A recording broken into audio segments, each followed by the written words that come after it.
પણ લોકોમાં અત્યારે તકલીફ શું થાય છે કે ભાઈ રોગને પૂરેપૂરો જાણ્યા વગર, રોગના ખોરાક પાણીની જે પરેજી વગેરે રાખવી જોઈએ અથવા તો ચેન્જ કરવા જોઈએ એ કર્યા વગર મેડિસિન્સની ટ્રાયલ છે એ ઓફ એન્ડ ઓન કરતા રહે. મતલબ કે એકવાર મેડિસિન લીધી, થોડો ઘણો ફેર પડ્યો, ફરી પાછું બીજું સીધી જ સ્ટ્રીમ બદલાવી અને બીજી પેથી પાસે જાય.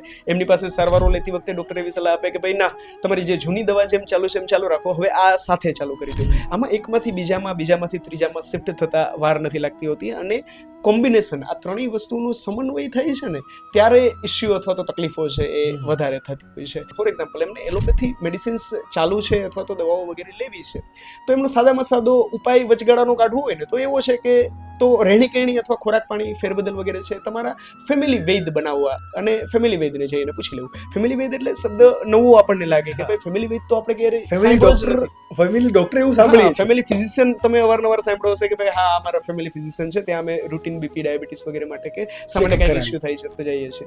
જો આવું ફેમિલી વૈદત્વ કોઈ તમારી પાસે હશે ને તો એટલીસ્ટ ક્યાંક જ્યારે પણ આવો નાનો મોટો ડ્રોબેક આવે ને તો ત્યાંથી ને ત્યાંથી નિવેડો છે આવી જાય એવી શક્યતા રહે અને તમારે પૂરું ગોળ સાયકલ ફરી અને ત્યાં સુધી ન પહોંચવું પડે.